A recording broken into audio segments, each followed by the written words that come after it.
Minister of Environment and Labour, why does he not think that the workers at Casino Nova Scotia deserve that same protection? The Honourable Minister of Environment and Labour. Mr. Speaker, I'm sure the honourable member is aware that this government has put in place the strongest legislation possibly in Canada for the protection of workers from smoke. The honourable member Cape Breton Centre on your first supplementary. Yeah, this minister is certainly blowing smoke, Mr. Speaker. Occupational Health and Safety Act establishes the legal framework for protecting every employee from exposure to human health hazards in the workplace, Mr. Speaker, except if you're an employee of Casino Nova Scotia, Mr. Speaker. The Minister's Department has prepared draft indoor air quality regs. These regs address smoking in the workplace and are being amended to be compatible to the Smoke-Free Places Act. So I want to ask you, Minister, why won't you protect the health of casino workers by giving their employer the right to subjugate those laws? The Honourable Minister of Environment and Labour. Yes, Mr. Speaker, I'm very pleased that the honourable member can recite all the regulations that we have put in place to protect workers in this province. The Honourable member Cape Breton Centre on your final supplementary. Yeah, don't hurt your hand patting yourself in the back protecting workers. We've got April 28th coming up, Minister, to talk about the day of mourning, and we'll talk about what a great job your government does in protecting workers. All workers, Mr. Speaker, should have that right. So I want to ask the minister very directly, how can you ensure casino employees that will continue to have the legal right under OH&S Act to refuse unsafe working conditions caused by daily exposure to harmful chemicals and secondhand tobacco? How can you ensure those workers those rights? The Honourable Minister of Environment and Labour. Mr. Speaker, the federal government, as he's probably aware, does not accept the effects of secondhand smoke as a hazard that will activate a claim against the against the Mr. Speaker, against the employment insurance scheme cannot be activated because of secondhand smoke. So you're taking your protection. The Honourable member for Cape. Order, please. The Honourable member for Cape Breton Lakes. Thank you, Mr. Minister. Schedule that was sent out several weeks ago. Number 16 on that will be the independent member. The Honourable member Cape Breton Lakes. Thank you, Mr. Speaker. My question is to the Minister of Natural Resources. Mr. Speaker, negotiations have been ongoing for some time now between this government and the federal government in regard to existing coal reserves in Cape Breton. And local reports indicate these negotiations were held up, Mr. Speaker, on issues related to remediation. My question to the minister, can the minister confirm with the, regarding to the negotiations with the federal government in regard to coal reserves in Cape Breton, that they are indeed held up because of issues in regard to remediation concerns?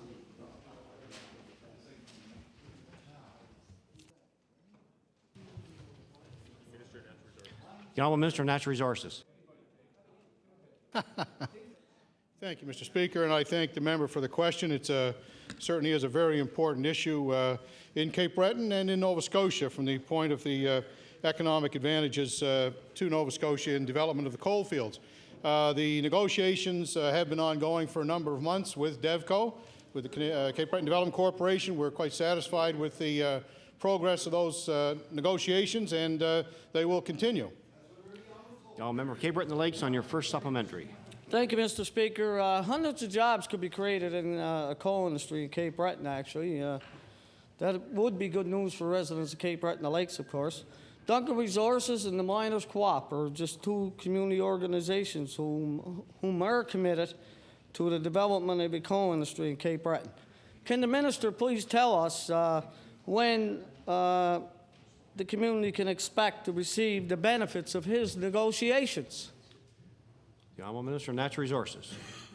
Thank you very much, Mr. Speaker. And Mr. Speaker, the negotiations with the Cape Breton Development Corporation, as I said, have been ongoing for quite a while, and we have received a great deal of cooperation. We'd like to get a little bit more from the federal representatives, who also have some influence with DevCo, and as I had stated yesterday in estimates, we would look forward to any support that could be added from the members of the opposite side of the House with the appropriate members from Cape Breton in the federal parliament to assist us in an early resolution of the transfer of the leases so that we can in fact develop the saleable and movable coal in Cape Breton. The honourable member Cape Breton Lakes on your final supplementary. Thank you. Thank you, Mr. Speaker. Recent correspondence that I have received in regard to this issue indicate that these negotiations are in the final stages, as the minister has indicated here today. And I would like to ask the minister very clearly, when does the minister expect to announce a redeveloped or revitalized coal industry for Cape Breton? The honourable minister of Natural Resources.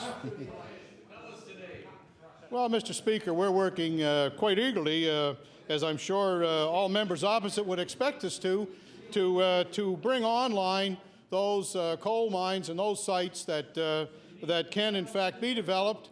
We are quite hopeful that the negotiations that we're having right now will provide that opportunity within months, but certainly it will depend upon the cooperation of the federal government and the Cape Breton Development Corporation to put those coal mines on stream for the benefit of Nova Scotians and particularly for the benefit of the economy of industrial Cape Breton. The honourable member for Cape Breton South.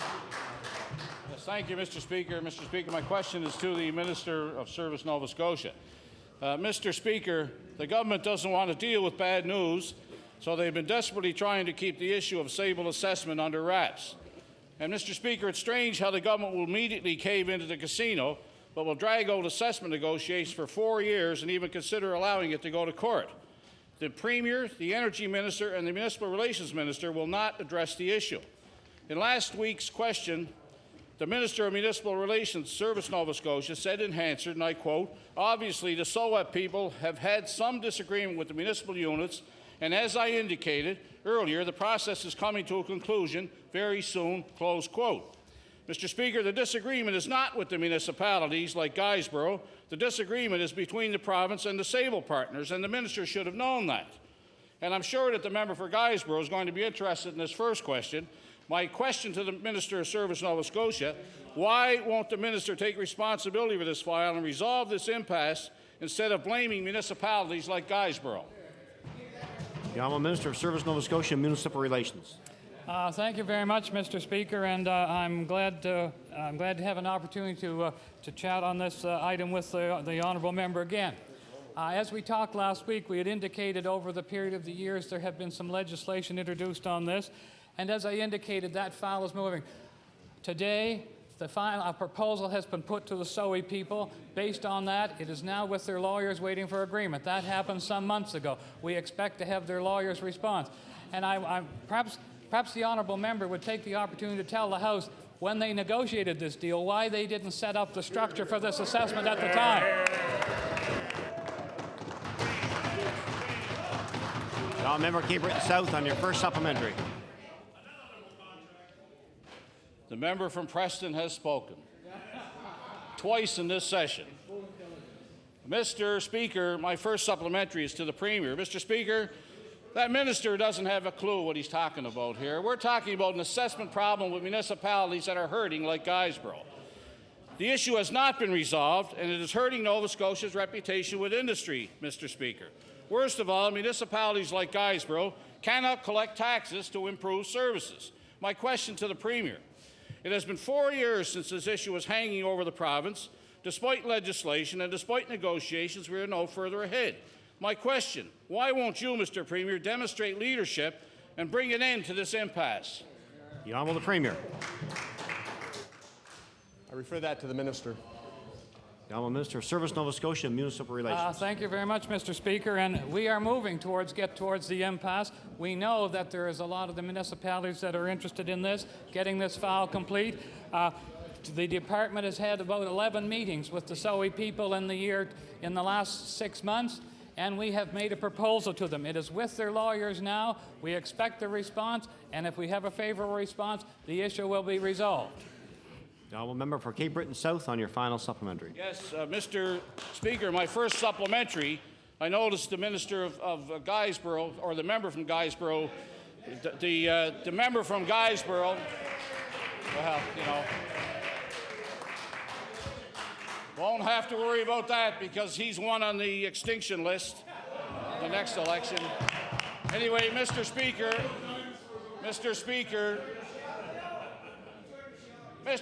when is this government going to pay attention to the plight of municipalities like Guysborough? The member from Guysborough doesn't care, the minister doesn't care, the premier doesn't care, and the Minister of Municipal Affairs couldn't care less. When is this government going to settle this issue so a municipality like Guysborough can get on with the business of improving services and collecting taxes in that area of the province? Order, please. Who is the question for? The Honourable the Premier. Thank you, Mr. Speaker. And the member from Cape Breton South gets up and he huffs and puffs, but he knows full well that the real problem is because this is one of the issues that should have been determined and settled prior to all of the infrastructure going in place. It was one of the messes they left for this government to clean up. The Honourable member for Cape Breton Centre. Thank you, Mr. Speaker. Well, Mr. Speaker, the Consumer Price Index came out today, and it shows that Nova Scotians' auto insurance rates are at an all-time high for the second straight month, Mr. Speaker. The result is that many are being forced to give up their cars. Such like Eileen Foster is a 42-year-old. She's been forced off the road because she can't afford her auto insurance. Her insurance almost doubled last year, even though she's never had an accident. My question is for the minister responsible for auto insurance. Can you tell Eileen Foster, what solutions she can expect from your government before you go to the polls? The Honourable Minister of Environment and Labour. Indeed. Mr. Speaker, we expect to have our consumer advocates report sometime early June, and at that time, Mr. Speaker, we'll be advising all Nova Scotians of what steps we intend to take. Honourable member Cape Breton Centre on your first supplementary. Thank you, Mr. Speaker. You know, with the consumer advocate in place, even with the information you'll give to this government, I'll be sure as there is, Mr. Speaker, that they won't take that advice before the next election. And Nova Scotians like Eileen Foster won't have a car to depend on. You know, Mr. Speaker, she travels by bus from Lawrencetown to Kentville every day, where she works as a personal care worker. When the bus isn't running, she's forced to hitchhike. Mr. Speaker, we're talking about a woman who's raised a family in this province, paid taxes to this government, hitchhiking to work because she can't afford insurance on a 96 Taurus. Mr. Speaker, I'd like to ask the minister responsible for supporting international multinational insurance companies how he's going to help someone like that in the near future. The Honourable Minister of Environment and Labour. Mr. Speaker, this is not a problem that's confined to the province of Nova Scotia. It's not only even a Canadian-wide problem, it's a problem right across North America. And, Mr. Speaker, you cannot solve that type of a problem just overnight. We are doing our best, and we will come forward, as I said before, with a plan, Mr. Speaker, in the very near future. Thank you. The Honourable member Cape Breton Centre on your final supplementary. Mr. Speaker, that cold comfort to Eileen Foster, who's standing beside 102 hitchhiking to work, thanks to inactions of this government, Mr. Speakers. You know, this is a driver with a clean record, and they're being forced off the road. When people like Eileen Foster are being forced to hitchhike, there is something seriously wrong with this government and its style of governing this province. So, Minister, why are you going to stop stonewalling and help Nova Scotian drivers like Eileen Foster to have decent insurance rates instead of hiding behind reports? The Honourable Minister of Environment and Labour. Mr. Speaker, I will reiterate for the honourable member that we are moving in the direction of stabilizing insurance rates and that we will have a plan in place by early June. The honourable member for Cape Breton Nova. Mr. Speaker, I too have a question for the Minister of Labour. I'd like to ask him about the supplementary benefits program under the workers' compensation. We passed the law here last fall to make it possible for people on that benefit to get a large increase before Christmas. And the bill was passed on an expedited basis by all-party cooperation so those people could get paid. But by doing that, we found that we created a new problem. in that new people now eligible for the supplementary benefits program that weren't before find it very difficult to get into the program. Now, I've raised this matter with the minister. I've sent him a pile of papers that I'm now going to table for to the House to show correspondence that I've exchanged. Table those, would you please? With the Workers' Compensation Board and the minister on this problem. And the minister has undertaken to review it and to try and find a way out that will enable these new applicants to be dealt with on a quicker basis than the month of October, which is when it's now planned to admit them. But I wonder if the minister could verify what I've just said to the House and outline in a more systematic way, perhaps, just what specifically he intends to do on this matter. The Honourable Minister of Environment and Labour.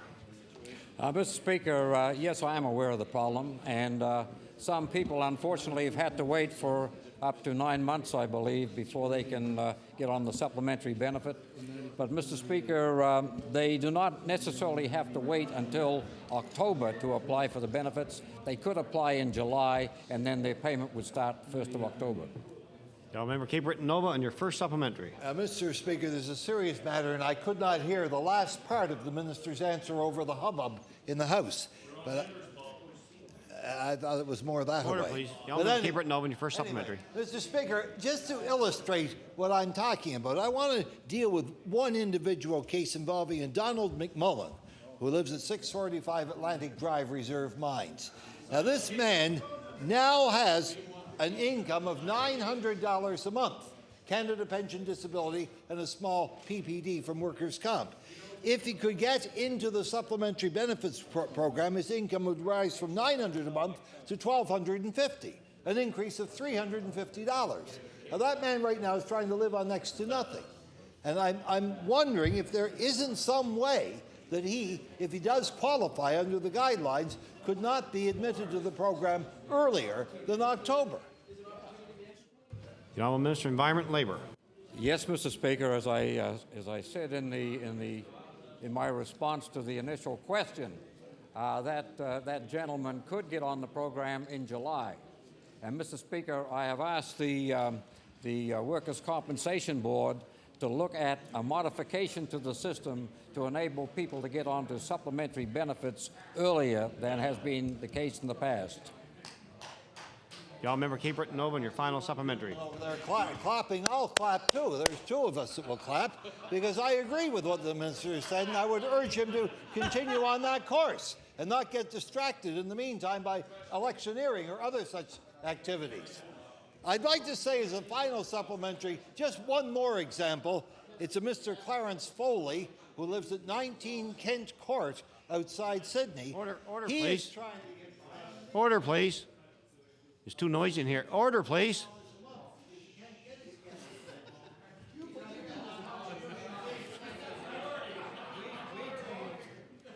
Order, please. Y'all remember Cape Breton Nova on your final supplementary, please. Mr. Speaker, my final supplementary involves another illustration of what I was speaking about.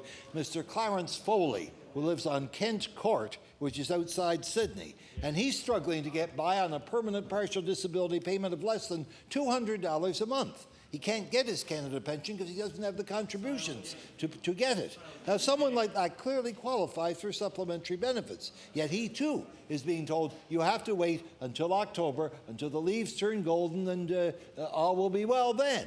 And in the meantime, he just can't make it. So I'd like to ask the ministers, my final supplementary, please, would it not be possible to develop a comprehensive approach, not on a case-by-case basis, but generally, for such applicants for supplementary benefits? Honourable Minister of Environment and Labour. Yes, Mr. Speaker, I agree with the honourable member, and I can assure him that we have asked the Workers' Compensation Board to modify the program so that people can get on supplementary benefits earlier. Y'all member Cape Breton Lakes. Thank you, Mr. Speaker. Good afternoon. My question is to the Premier. Mr. Speaker, most Nova Scotians I speak to seem to be somewhat amused in regard to Sunday shopping. And as you're aware, Sunday shopping is seriously affecting our economic situation throughout Nova Scotia. And Mr. Speaker, merchants in Cape Breton Lakes that I speak to at least feel they're affected today, now. My question to the Premier, are you considering a referendum during the 2003 provincial election? The Honourable the Premier. Thank you, Mr. Speaker. And the member opposite brings to the attention of the House an issue that obviously is of great interest to a great number of Nova Scotians, many of which over the last number of months I've had an opportunity to speak with or at least receive information by way of emails and direct letters. The government is looking at the issue and will be making its intentions known very soon. The Honourable Member Cape Breton and the Lakes on your first supplementary. Thank you, Mr. Speaker. My next question is to the Minister of Public Works, Transportation and Public Works. Mr. Speaker, in the westbound Coxie area of my constituency, postal service is being delivered by workers at the local Sobey supermarket. I know that local members throughout the industrial area have been contacted by the local postal workers. In fact, I've spoken personally to the President and several postal workers. Is the Minister aware that this situation is occurring in the Sydney River area of my constituency? The Honourable Minister of Transportation and Public Works. I'm sorry, I didn't catch the beginning of the Honourable Member's question. The Honourable Member indicated about the Westmount area and Sobey's workers, but I wasn't able to catch the beginning part of the question. Thank you. Order, please. The Honourable Member of Cape Breton and the Lakes. Thank you, Mr. Speaker. My question is to the Minister of Public Works. In the westbound Coxie area... Order, please. The Honourable Member for Cape Breton and the Lakes on the question only, please. Thank you. Westbound area and Celtic Drive area of my constituency, Sobeys have received the contracting of services of the postal services in that area. And they deliver parcels and that sort of thing to the residents of those areas. I know that postal workers, including the President, has contacted me as well as other local members. I'm asking the Minister, is the Minister aware that this situation exists at the Sydney River Sobey store? The Honourable Minister of Public Works. Thank you very much, Mr. Speaker. And I can answer in honesty to the member that I wasn't aware of that situation. Canada Post is obviously a federal crown corporation, and I wasn't aware of the situation that the member spoke of. Thank you. Cape Breton and the Lakes on your final supplementary. Thank you, Mr. Speaker. And I'm not going to continue on and try to embarrass other members of the other elected members of the community, Mr. Speaker. But my next question is directly to the Public Works Minister. Will he agree to meet with postal workers in that community in regard to the concerns they have regarding the Sydney River, Sobey's River outlet? The Honourable Minister of Public Works. Well, thank you very much. I'd be certainly anxious to talk to the honourable member about what the provincial government can do, but I'm not sure that the provincial government has any particular influence over how Canada Post. Perhaps the former Liberal colleagues would have a better way of handling that. The Honourable Member for Dartmouth North. The Honourable Member for Dartmouth North. Thank you, Mr. Speaker. And my question is for the Minister of Justice. Last Friday wasn't such a good Friday, for 7 Dartmouth residents beaten up at what appears to be a random attack on law-abiding citizens just going about their business. It is reported that 10 males driving around in a number of vehicles stopped on 4 different occasions and assaulted people at random acts of violence. My question to the Minister is this. Is his department taking any action to ensure Nova Scotians are not subjected to these hoodlum tactics on streets of our community? Order, please. Time allotted for question period has expired. The Honourable Member for Cape Breton West. Thank you, Mr. Speaker. Mr. Speaker, I rise on a point of personal privilege. Order, please. The Honourable Member for Cape Breton West has the floor. Yes, Mr. Speaker, on a point of personal privilege. Earlier today, as I was exiting the House of Assembly building here today, I was accosted by Mr. Peter O'Brien from the Federation of Independent Business. Mr. Speaker, in the Hollis Street corridor, Mr. O'Brien approached myself in front of the House of Assembly security in what I would refer to as nothing short of an uncontrollable rage, making threatening remarks gestures to the point of spitting on myself on several occasions, despite my request of the House of Assembly security that Mr. O'Brien remove himself from my presence.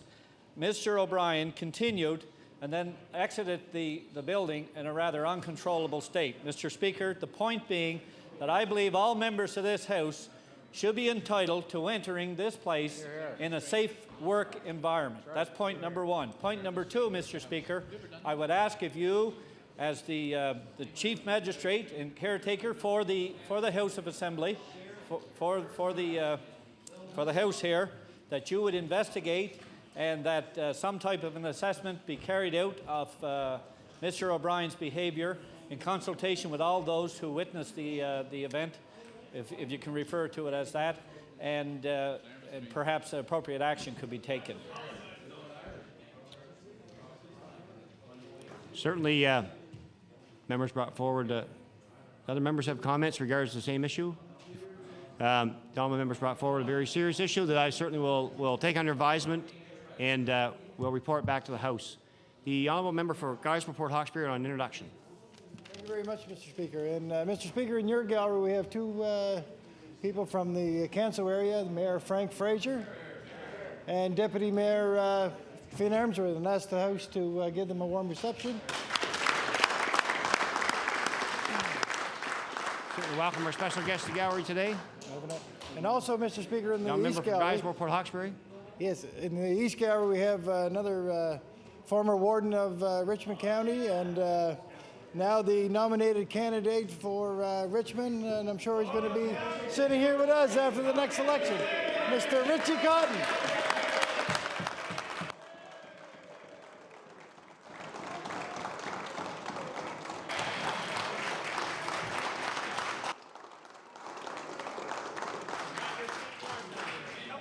Y'all member Cape Breton South. Richie speaks highly of him. Y'all member Cape Breton South. Yes, Mr. Speaker, you got a better chance of winning at the casino, and you have him betting on that. Mr. Speaker, would you please call resolution number 382? Resolution 382. Y'all member for Glace Bay. Thank you, Mr. Speaker. Mr. Speaker, it's rather unfortunate that we even have to a need to debate this resolution for the record. But because of the shameful actions of the Conservative government that have forced students in this province into higher debt by attending universities with the highest tuition, Mr. Speaker, unfortunately we find ourselves in this position. Mr. Speaker, what this government has done is deliberately left students mired in debt, which is a promise that the Premier said, a Premier made in his Blue Book, Mr. Speaker, and said would not happen. Mr. Speaker, the fact of the matter is that there was a student debt relief program in place in this province in 1999. But this government decided, Mr. Speaker, to scrap the former $10 million loan remission program in the year 2000. And Mr. Speaker, what happened was that left Nova Scotian students as the only ones in the country without a debt management program. Mr. Speaker, there have been repeated empty promises from the government on debt levels for students. Since the year 2000, when they scrapped the loan remission program, the Tories have promised to reinstate a better debt management program for students. But Mr. Speaker, what we have is when they finally came around and announced the loan remission program recently, it was at a lower funding level than it was before they actually scrapped the program. As a matter of fact, the program was announced as a $5.1 million program, Mr. Speaker, much less than the program that existed before they cut it. Mr. Speaker, this government is so committed to cutting students adrift that they only decided to increase the level of funding to a fraction of what it was, as I said, under the former government. And Mr. Speaker, what's difficult to understand is that in asking, as we're debating this resolution, in asking for a waiver on the issue of student debt, on the issue of this resolution, when waiver was requested, there was actually several no's from the other side of the House. So I would think, Mr. Speaker, that clearly demonstrates that the attitude, what the attitude is by this government towards students in this province. It's only the beginning, Mr. Speaker, of the arrogance that this government has shown to students in this province, and what the government is failing to grasp on this issue is the bigger picture and what is happening with students. For instance, Mr. Speaker, as you well know, we all know in this House, last night another Nova Scotia university increased its tuition rates for next year. And that has left students even more angry than they were before. The increase is 7.5% at Dalhousie University. Mr. Speaker, it'll bring the issue of tuition next year at Dalhousie to about $5,200 a year for tuition alone. Mr. Speaker, at one time I guess we could have said that rising tuition rates are fast approaching where we find a post-secondary education that have reached to a lot of people in this province. We're past that point now, Mr. Speaker. We're there and then some. Mr. Speaker, this government wants students to believe actually that they're acting in their interest, but nothing could be further from the truth. The students know that it's the government that did away with the loan remission program. The students know that it's this government that froze operational funding. It's troubling for students who are going to be graduating from university this year. They don't qualify for the new loan remission program. As a matter of fact, an entire graduating class over the last 4 years will not be eligible for this loan remission program. So what the government has done is turned its back on an entire graduating class at universities throughout this province by not making that loan remission program retroactive, Mr. Speaker. Now, Mr. Speaker, you know, we know that we have the highest debt loads in the country.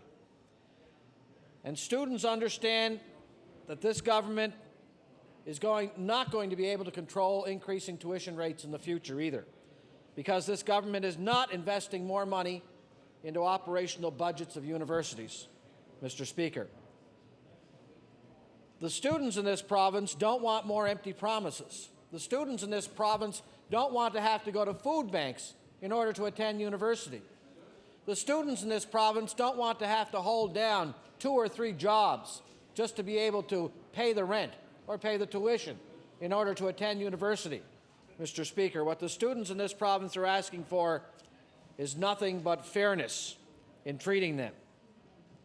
University funding, Mr. Speaker, is going to continue to remain at the same level next year as it did this year, approximately $201 million. But the minister gets up and pontificates about the program just to say funding for universities is being increased. But, Mr. Speaker, in actuality, it is not.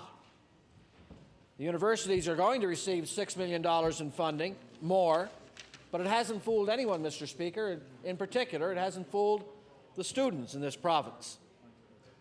And they know without proper operational funding that in the future, tuition rates are going to increase, and they'll increase again next year. The minister, Mr. Speaker, doesn't understand by freezing the operational funding to universities in this province, this government can't help guard students against increased tuition, not next year, not the following year, or the year after that. Mr. Speaker, I mentioned Dalhousie is going to have a tuition increase of 7.5%. St. Mary's University approved an increase of 5.5%.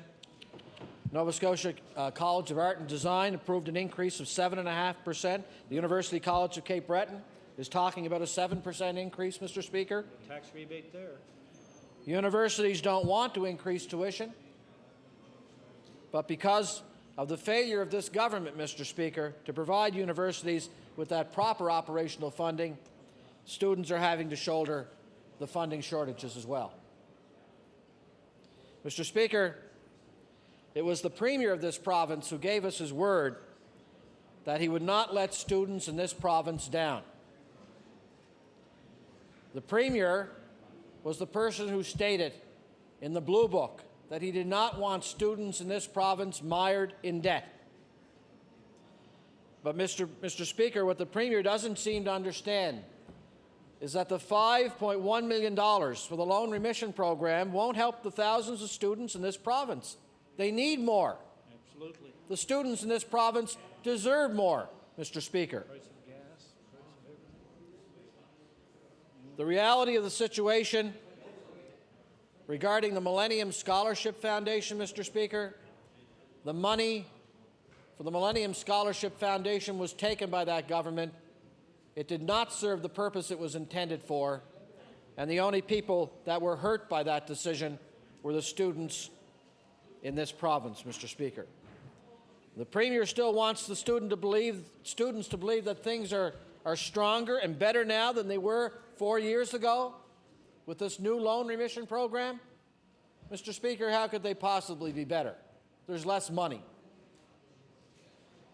And how could a Premier tell any student in this province with a straight face who has gone for 3 or 4 years without a loan remission program that they're better off now than they were 3 years ago?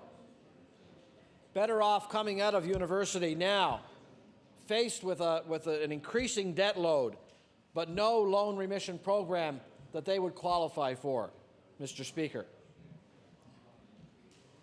Mr. Speaker, the students in the greatest need are going to look at the cost and say, eventually, I can't go there.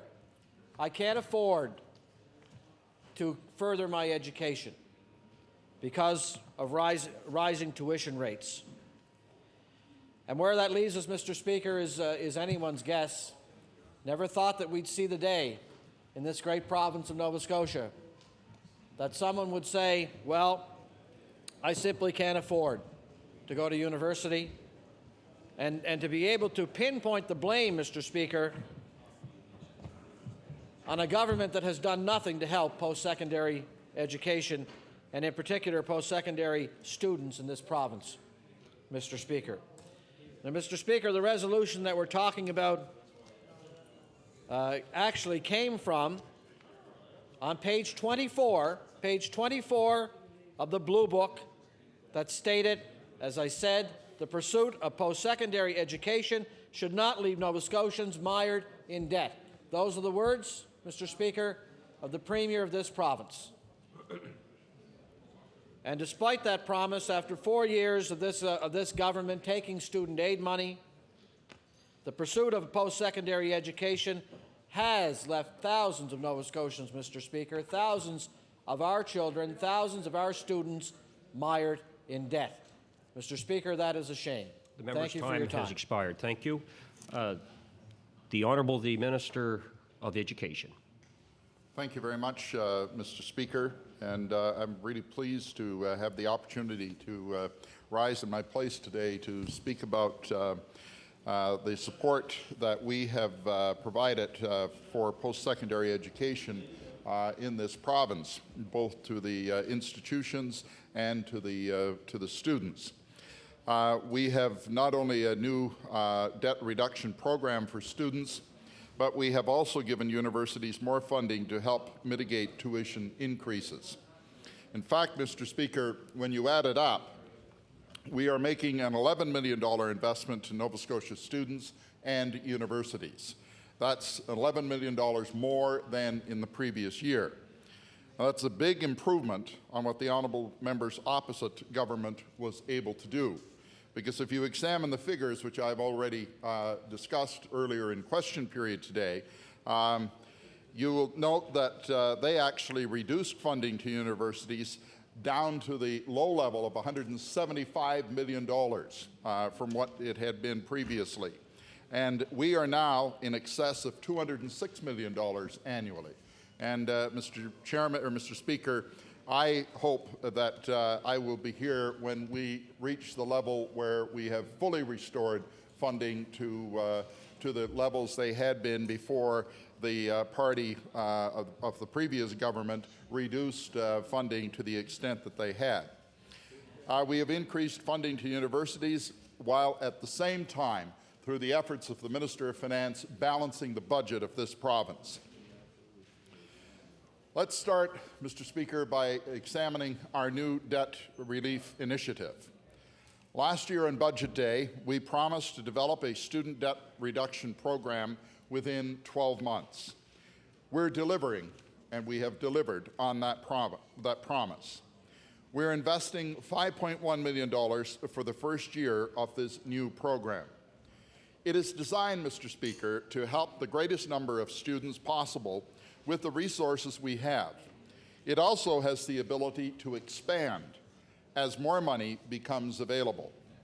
The program is available to university, community college, and private career college students who meet eligibility criteria. About 18,000 students receive Canada student loans each year. Mr. Speaker, about 9,800 of these students also receive Nova Scotia student loans, which is the first eligibility requirement for the new program. They're the students with the highest need, and therefore among the students with the highest debt upon graduation. All students who receive Nova Scotia student loans in the academic year August 1, 2003, study in Canada, and successfully complete full-time course loads can apply for debt reduction when they graduate. Students will have to apply within 3 months after they have graduated. Students can get loans for each year of their program plus 1 additional year. For example, a student can get a maximum of 5 years of loans for a 4-year university degree. They will receive 15% of the debt reduction for the first year, 25% for the second, 35% for the third, and 45% for the fourth year. If the student studies for another year and has a loan, the student will get a 15% for that fifth year. And one thing we heard back from the student leaders, Mr. Speaker, was that when we met with them to review the details of the new program, was concerned that eligible students wouldn't be well aware of the new program or the timelines. Mr. Speaker, the department will work very hard to ensure all avenues of communication are explored to ensure students are, in fact, well informed. We want to help as many students as possible. And on that note, I'm sure the honourable members of the House can appreciate that there is a multitude of different avenues that students take to complete their post-secondary education. Our staff considered these different scenarios carefully and designed a program that's flexible to work for them. The citizens of Nova Scotia have invested their tax dollars in the education of our college and university students. They deserve to reap the benefits of that investment. With this program, we're encouraging students to complete their programs and contribute to Nova Scotia's economy and society. Students will only get debt reduction when they complete their programs. They will also receive a 25% bonus for staying to work in the province and a 10% bonus for repaying their loans in a timely fashion. This program is a step in the right direction. As I said before, Mr. Speaker, we're doing our best to help the greatest number of high-need students with the resources we have today. And we will expand the program as more funding becomes available. Let me try to help honourable members to better understand how our new program will help students. Let's say there is a student whose name is Mary, who spent 4 years in a Bachelor of Science program and she graduated. She had the maximum amount of Canada and Nova Scotia student loans for all 4 years that she was in school. Mary is eligible for assistance through the new student debt reduction program. She applies to the program, and $6,120 is paid to her bank to reduce her debt. Within 3 years after graduation, Mary worked full-time in Nova Scotia for at least 50 weeks. She also made at least 12 payments on her student loan in the first 3 years of her repayment period. Mary is now eligible for bonus debt reduction. She applies to the student debt reduction program with proof of her employment and loan payments, and an additional $2,142 is paid to her bank to reduce her debt. Mary's total debt reduction is $8,262, which represents 40.5% of her Nova Scotia student loan debt. That, Mr. Speaker, is 40.5%. We're paying more than 40% of the student's debt. As I indicated earlier, as more resources become available, our assistance to students will increase. Mr. Speaker, the best way to invest more money in students and post-secondary education is to manage the provincial debt. And the best way to manage the debt is to grow the economy so we can have a bigger tax base. In addition to lowering taxes, the best way to grow the economy is through a highly skilled workforce. Investing in our universities and students continues to be a part of our goal to build Nova Scotia's economy. We've identified $6 million from the 02-03 fiscal year that we gave to universities. With this money, our universities can manage rising costs like salaries and fuel while maintaining quality programs for our students and limiting future tuition increases. It's one thing for me to say this, Mr. Speaker, but it's certainly something very different when we hear it directly from the universities. In a newspaper clipping this week, Mr. Brian Mason, Dalhousie's Vice President of Finance and Administration, said that the tuition increase for Dal students could have been higher. I quote, Mr. Speaker, an extra $3 million in provincial funding announced in March will help keep tuition hikes below the 9 to 12% the university predicted in January, he said. Mr. Speaker, we're not only helping the students through a new debt reduction program, but through increased funding to the universities that they attend. The $6 million that we announced in March will be included in the base funding for 04-05. And I will continue to advocate to my cabinet colleagues the need for continued investment in post-secondary education. In addition, Mr. Speaker, I have had some discussions with CONSUP, that's the Council of Nova Scotia University Presidents, already about deferred maintenance. I have asked staff in my department to continue these discussions to ensure we have the facilities we need to continue offering the quality programs for which we are known. I also want to continue discussions about multi-year funding agreements with the universities. Knowing what their funding will look like for a 3-year stretch will help keep tuition in check and address priorities like deferred maintenance. Now, Mr. Speaker, I also want to point out that in the discussions with the university presidents related to a multi-year funding, that we will continue to respect the historic institutions that we have in this province. We will continue to encourage their separate identity as the proud institutions that they are and for which all Nova Scotians are very proud. And that, Mr. Speaker, is very much a part of where we are going as a government. Now, in addition, there were administrative changes in the loan program made for the 2002-03 academic year, meaning that students are getting more money for books through their student loans. That's gone up to $1,000 from $800. Mr. Speaker, I also want to indicate that earlier last month, I was able to address the ministers of education from across the province, received their endorsement to approach the federal government after research has been done to see what is a reasonable amount of money for parents to be expected to contribute to their children's education. We all know from dealing with parents and student loan applications that the expectation of contributions from parents especially with more than one child attending university or post-secondary institution, is considerable.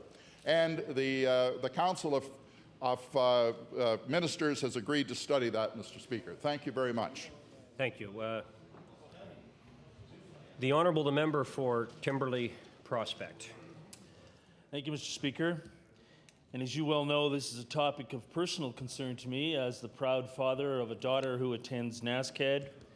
And I must tell you, my daughter Jana will be leaving this Monday to go plant trees in northern Ontario for the summer. And I can tell you that's north of Timmins, and I can tell you that young woman has done her share as her older sister did her share in getting through their post-secondary education. I haven't had the opportunity to talk to the vice president of anywhere.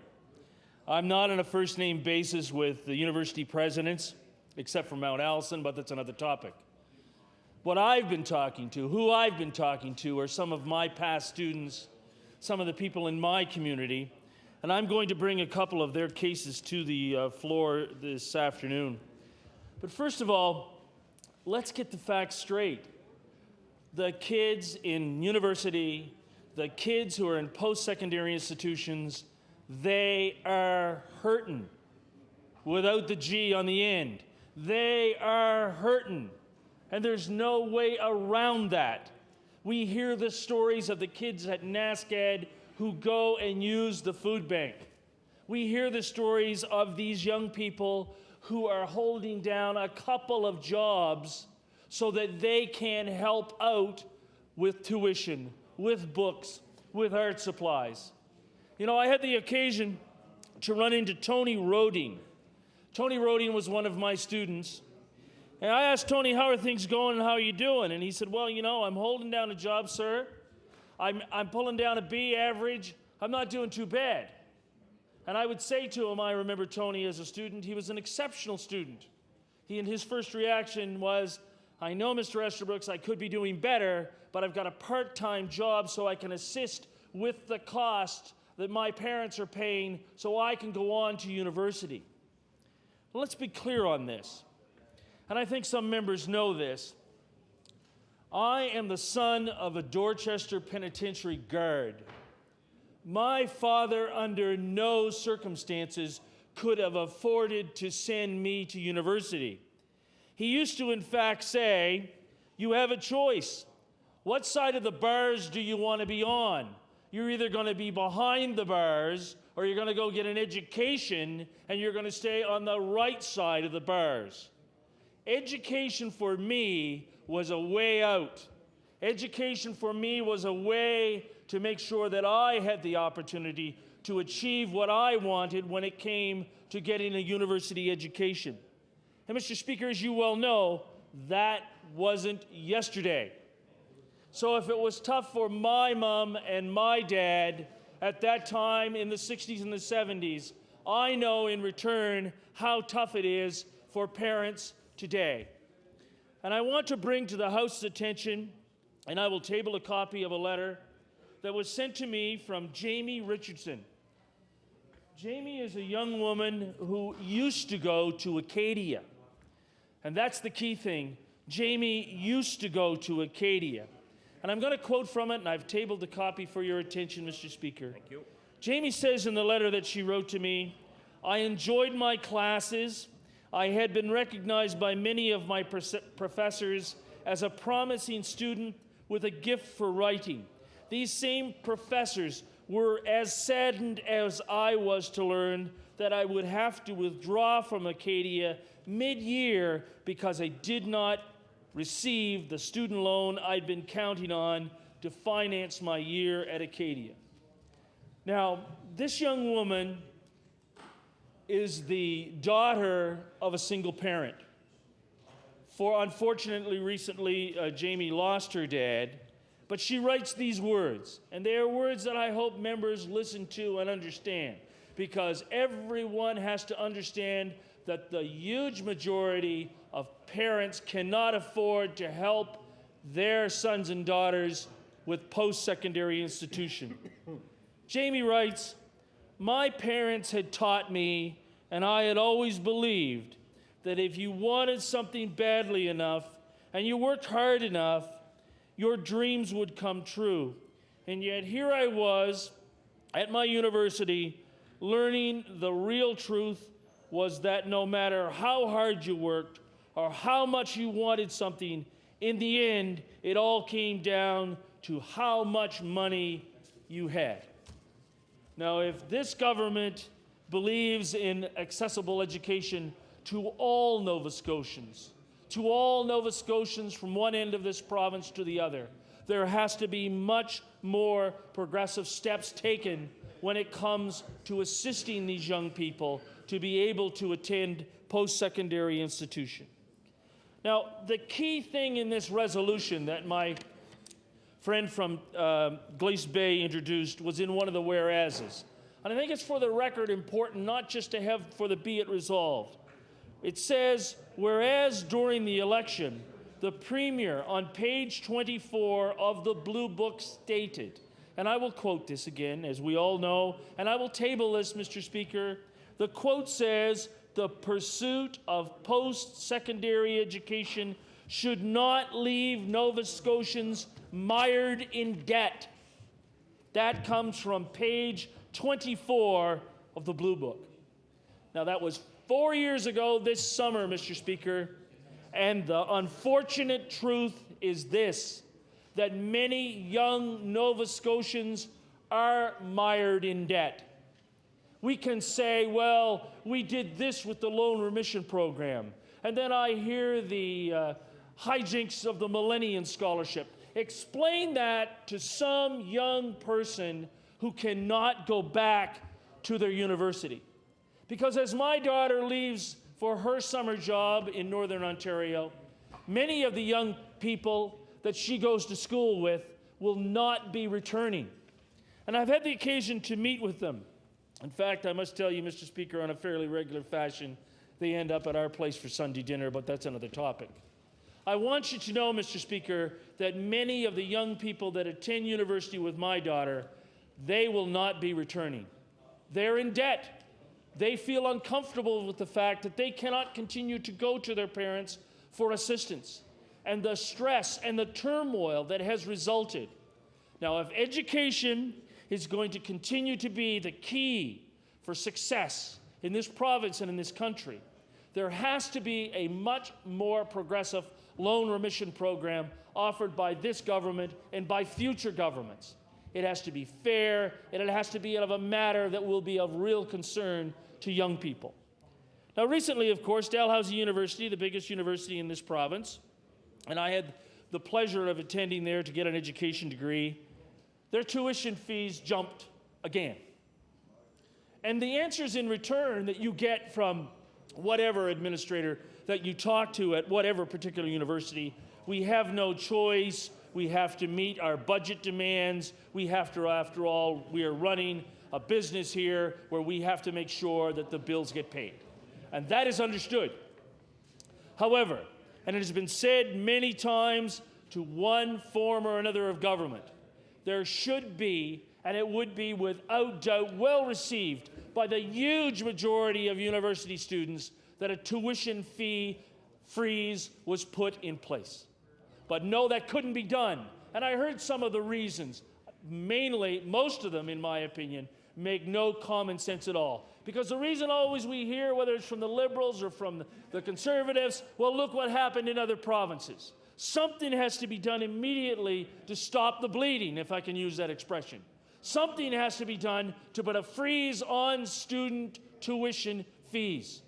That would have at least been a first good step so that many of the young people who will be unable to return to Dalhousie University this year or this next academic year would have been able to look at themselves and say, well, at least our tuition has not gone up. But it's now too late for that. So what do we tell these young people, Mr. Speaker? Because as you well know, in the profession that I previously had, I heard from many of these young people. And if there's other educators over there on that side of the house, they know too that they hear from I was going to call them kids, we won't call them kids, young men and young women who come to us and say, I am hurting. I can't pay the bills. I'm using the food bank. Or, as Tony Roding said to me, he continues to live at home, incidentally. And Mr. Roding's problem is that he can't get insurance, so that on the, and I'll use Tony's expression, this old rattle-trap vehicle of his that he uses to get from Brookside into St. Mary's, he can't get enough insurance to keep it on the road. So here he is, catch-22. Tony Roding is trying to continue his education, but his car insurance problems have no way that for him to be able to get from out where he lives on the Prospect Road into university.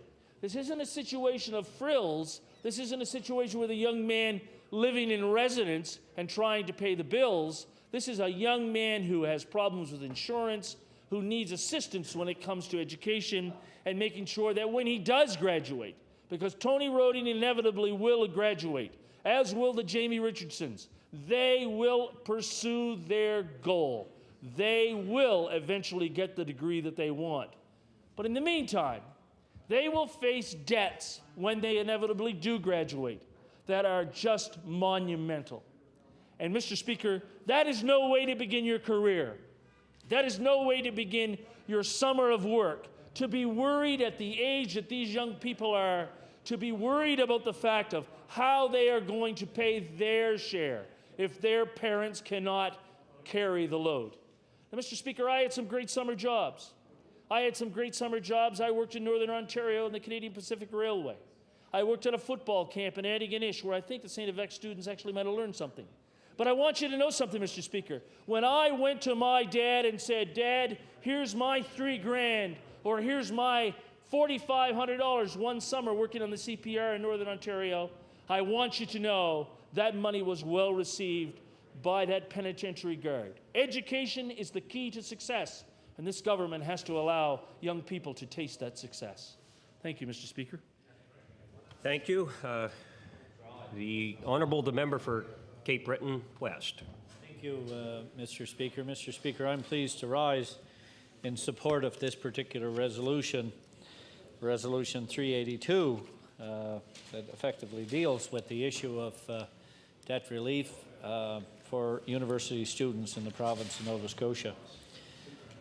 Mr. Speaker, I listened with interest the minister's comments about all the initiatives that he feels that the government undertook to provide debt relief to the university students in the province of Nova Scotia. Well, Mr. Speaker, at first glance, it sounds pretty good. But if you look at the detail, Mr. Speaker, you will see that there's a rather unpleasant positioning of what's taken place for university students right across this province over the last 4 years. Mr. Speaker, today's article in the Chronicle Herald referring to, and it's entitled, Dal Students Miffed at 7.5% Tuition Increase. Well, Mr. Speaker, not only was there a 7.5% increase this year, there was an 8.0% tuition increase last year, and the year before that, there was a 4% tuition hike for universities in this for these students at Dalhousie. And I'm sure if you extrapolate that across the province and other universities, there won't be too much of a variation. Add it all up, Mr. Speaker, add it all up, and you have close to a 20% tuition increase during the life of this government. Add it all up. And there's a total of a 20% increase in tuition fees for students, university students, in this province since this government was elected in 1999. That works out to, Mr. Speaker, just for Dalhousie students alone, somewhere in the vicinity of $975. Now, Mr. Speaker, that doesn't include the increased fees for residency. That doesn't include the increased fees for traveling back and forth to universities, the cost of fuel, the cost of food. the cost of buying school supplies, the cost of buying all the accessories that students need, the cost of computer services, books. You name it, Mr. Speaker, the cost is a lot more than the fee that was indicated here today in the Herald of some $360. We could very well be looking at, if you add it all together, at least $1,500 per student per year since this government got elected. Mr. Speaker, take some 40,000 students across the province just on tuition fees alone. You're looking at $40 million additional charges to the university students of this province. And this government has the audacity to say that it's doing great things. It has the audacity to say that we're going to give you $155 back. We just took $1,000, maybe $1,500 out of your pocket, and we're going to give you $155 back, and you're supposed to say, thank you very kindly, we will vote for you. Well, Mr. Speaker, I hear some of the Tory backbenchers saying, yes, that's right. Well, what a patronizing attitude about the plight and the dilemma that university students of this province have found themselves in. And why aren't they standing up for these university students as they've been gouged to the bone? The Millennium Scholarship Fund was manipulated by the predecessor of the Minister of Education.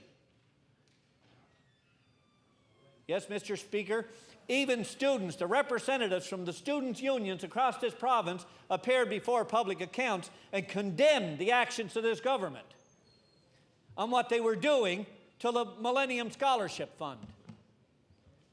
And yes, what about the loan remission program? Well, the government says we're bringing it back in great fanfare. Well, they didn't bring it back to the extent of what it was before. Why not? They had nothing to lose. And yet they're supposed to make the students feel great about this. What about this tax credit? What about the tax deductibility that the Minister of Education and the Minister of Finance promised when the government was first elected? Where is that tax credit for university students that was supposed to come? It's not there. Now, Mr. Speaker, $40 million in additional tuition fees. Now, I'm sure if you took all the residency fees and the books and the cost of computers, technology upgrades, books, travel back and forth, personal supplies, clothing, the taxes on all that, add that up, and I'm sure you will come close to another $40 million. The total cost to university students across this province, I would submit, would be close to $80 million more today than when this government came to power. And they're going to make us feel good by giving us $5 million in this budget? Well, I would say shame on that Minister of Education, shame on the Minister of Finance, and shame on the Premier, who said in his Blue Book that he would do all these wonderful things to help university students. Mr. Speaker, it's not done.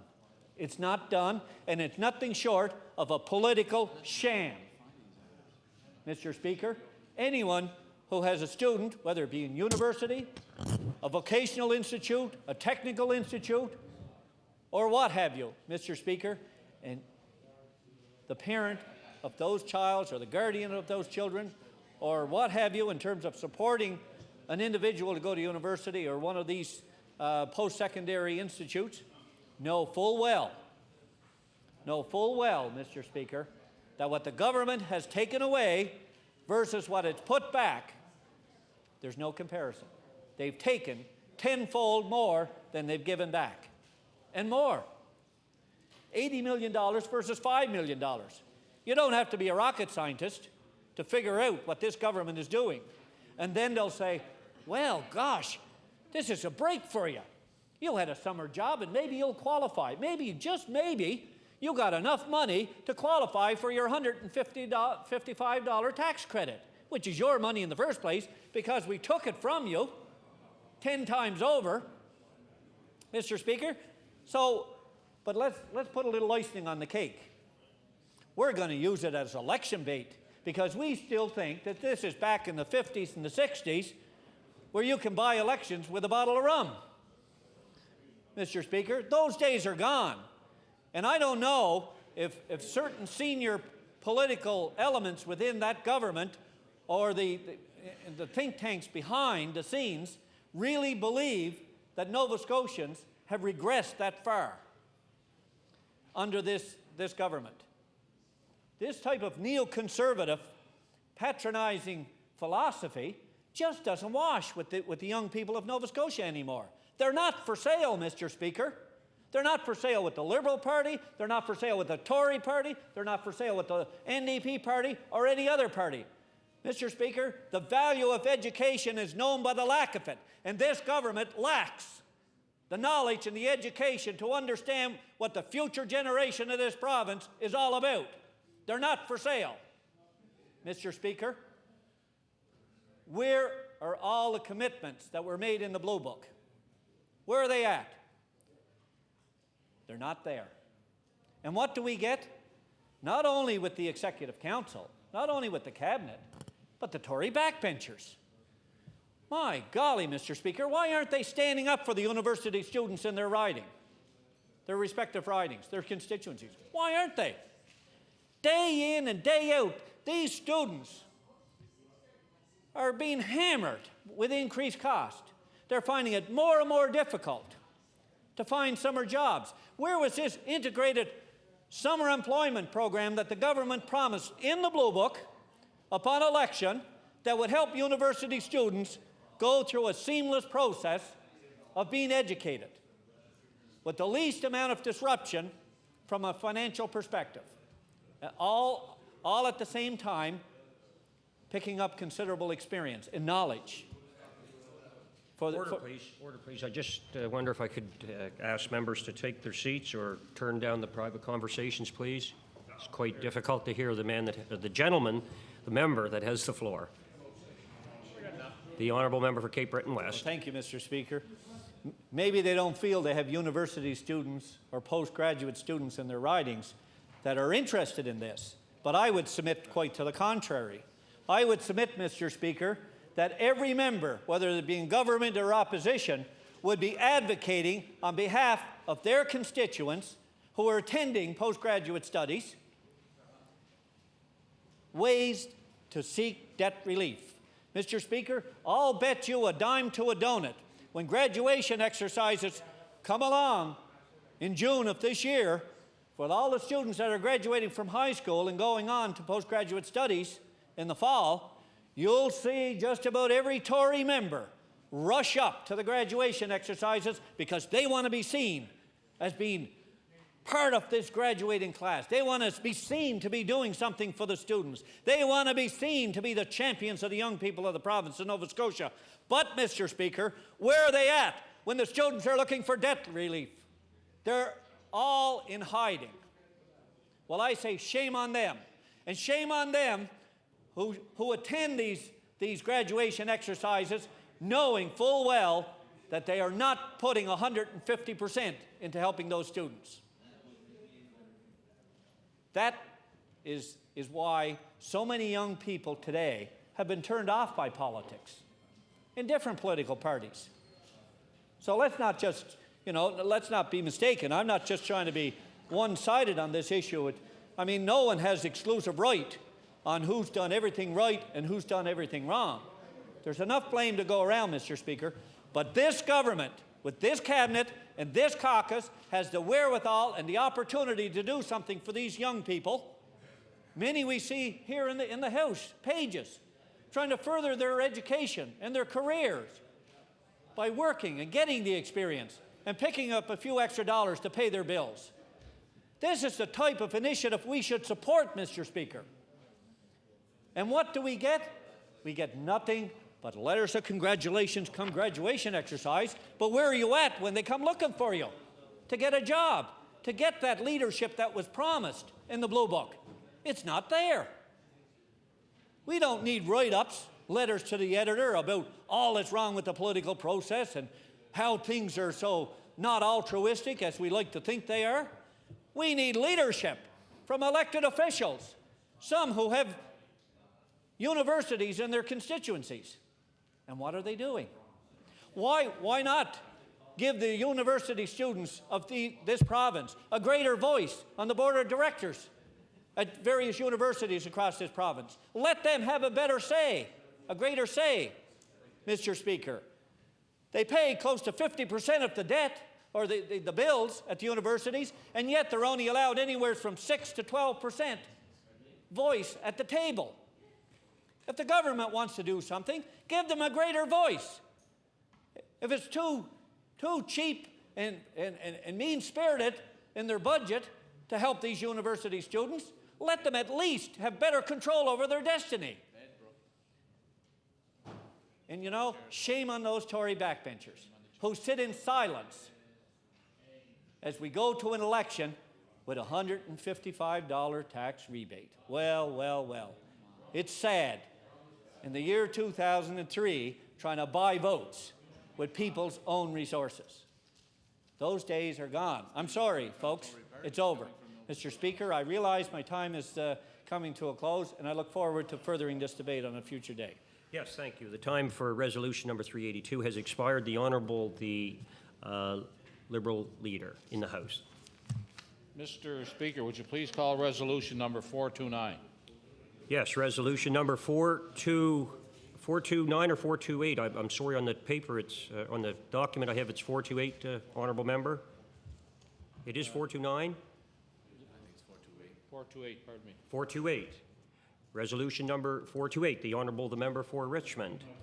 Thank you, Mr. Chair. And I will read the resolution just in case there is any confusion as to which one it is. It says, whereas on March 4, 2002, the Premier told a local newspaper, quote, "To be sure, there are some people who suggest that government should continue borrowing on its debt and spending beyond its means. I don't believe there is merit to this argument," end quote. And whereas somewhere between then and now, the Premier has decided that it's now okay to continue to borrow and spend beyond his means. Whereas during the last election, the Premier also said he would run a government of honesty and integrity. Therefore, be it resolved that members of this House recognize that the Premier has been inconsistent on his borrowing promise, which continues to cast a long shadow on the credibility of the Premier. Now, Mr. Speaker, where does one start when it comes to talking about the fiscal mismanagement of this current administration? I can tell you, Mr. Speaker, it's been almost, as you're well aware, it is my first session as the finance critic for our caucus, and what an interesting experience it has been, not coming from a financial background, but learning more than just what I would have learned as an MLA as to the exact budgetary process, the financing of this province, death issues, and all of that. And I can tell you it's been quite a learning experience, especially with this government, because the messages that are being sent out, the messages that were sent out in 1999, and what we are seeing today, what a stark contrast, to say the least, Mr. Speaker. Just a mere few weeks ago, Mr. Speaker, the ultimate spectacle was just outside this chamber when the Premier had basically admitted that he's been adding to the debt and that he had broken his word. When he walked outside and the media asked him if he had actually broken his commitment made in the Blue Book not to increase the debt, the Premier said, "Well, no, I never said that." And so the media, like all of us, were very puzzled and said, "Well, Premier, did you not commit in your Blue Book that you would live within your means as a government?" And again, the Premier said, "Well, no, I don't believe I did make that statement. I don't believe it's in the Blue Book." And, you know, the amusing part was Rob Batterson standing next to him, and he looked at Rob and asked, "You know, do you remember me saying this, or do you remember it being in the Blue Book?" And again, as I said before, there were two options. Either Mr. Batterson was aware and didn't want to embarrass the Premier in front of the media, or number two, that even he wasn't aware of the commitments made in the Blue Book.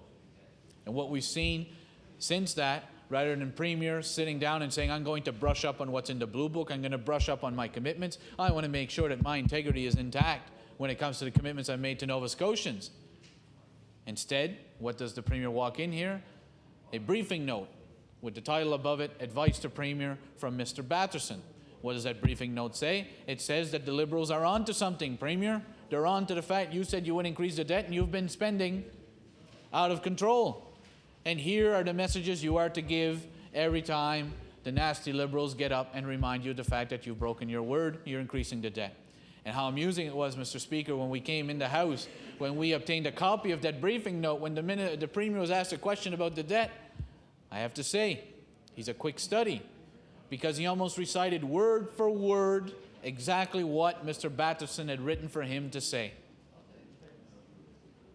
And then how embarrassing it was, Mr. Speaker, when I rose and tabled the exact response that the Premier gave written down for his communication officer. Speaker, where is the Premier that in 1999 ran on the campaign of an open, accountable government, a clear course, fiscal sanity, saying that we'll live within our means, we will not add to the debt, we will not mortgage our grandchildren's future, we will not leave today's problems for the next generation to deal with. Where did all that go? Well, now what we have a Minister of Finance. Keep in mind that he was well trained under a former gentleman, I believe last name was Buchanan, that he was well trained in how finances should be operated back then, and now we have him standing in this House when he delivers his budget and say, I have borrowed, I am borrowing today, and I will continue to borrow tomorrow, and I make no apologies for it. Well, Mr. Speaker, Nova Scotians are not accepting that. That certainly doesn't fit within the description of living within your means, of not mortgaging the grandchildren's future, of dealing with today's problems with today's solutions. Where did all of that go? Yet the Minister of Finance would have us believe that the debt of this province is manageable, that it's okay for him to continue borrowing because of the process of amortization. He's doing it in a responsible fashion, and our debt is manageable. It can be handled. Mr. Chair, within the next, I believe by 2007, 2008, on the current pace we are on, the yearly debt servicing costs will reach the $1 billion figure. Now imagine what the Minister of Tourism, who's responsible for sport and recreation, could do with $1 billion. He would be able to stand in this House and say Amy Cotton is going to represent Nova Scotia instead of having to say, I'm sorry, but she's going to represent Quebec because we were not able to compete and provide the necessary funding for our own athletes. How many of the other ministers would love to be able to stand and say, I've just been given an additional $1 billion to invest in programs and services for Nova Scotians? I'm sure the Minister of Natural Resources would love that. I have no doubt he would put running water and proper washroom facilities at every provincial park there is in this province. And he'd still have lots of money left. He could do that at the Martinique, at the park in Pondville, in Richmond County, and then he could do it at Battery Park in St. Peter's that has been lobbying for this for quite some time. $1 billion. That is what is going to go to banks, not to Nova Scotians. And yet what the Minister of Finance is trying to say is, forget about this debt. You know, the Liberals keep talking about it, but you can't see the debt. It's not something you can hold. It's not something you can touch. It doesn't talk back to you. It doesn't call you. It's just this imaginary thing, invisible thing nobody sees. You know, pay no attention to that. Mr. Speaker, that's what John Buchanan told us back in the 80s. Don't worry, the economy is good. The economy's getting better. You know, it makes no difference if we're spending more and we're taking in. It's going to get better. This is just a short-term thing. 15 years later, 20 years later, it isn't a short-term thing. We have had years and years of continually spending more than we're taking in. Now, Mr. Speaker, even the Minister of Finance has admitted, since 1993, successive governments have fought to try to wrestle with the debt, to try to wrestle with the deficit, and try to bring fiscal sanity to this province. Has it been perfect? No. Have they been able to deal with the problem 100%? No. Could more have been done? Maybe. But where we're at today to where we were at back in 1992, there is a marked difference in the course of where this province was going. And even my predecessor before me, and even myself, our caucus will admit, this government continued the practice of trying to deal with the deficit, trying to deal with the debt, and trying to bring fiscal sanity. There were hard times. There were hard times when we were there. We would love to spend more money. We would love to invest more money. It was very difficult decisions. But what we are seeing in this budget, Mr. Speaker, is a marked change in the course of where this government was going. This government's now saying, well, we've brought fiscal sanity to the province so we can keep borrowing. We can give a tax cut while we're borrowing money. We can go and borrow money to build schools and fix roads. Mr. Speaker, where does it end? Another $118 million this year that will be spent more than what we bring in. And Mr. Speaker, the Premier and the Minister of Finance say it's political suicide for a party to say that they would reverse the 10% tax cut.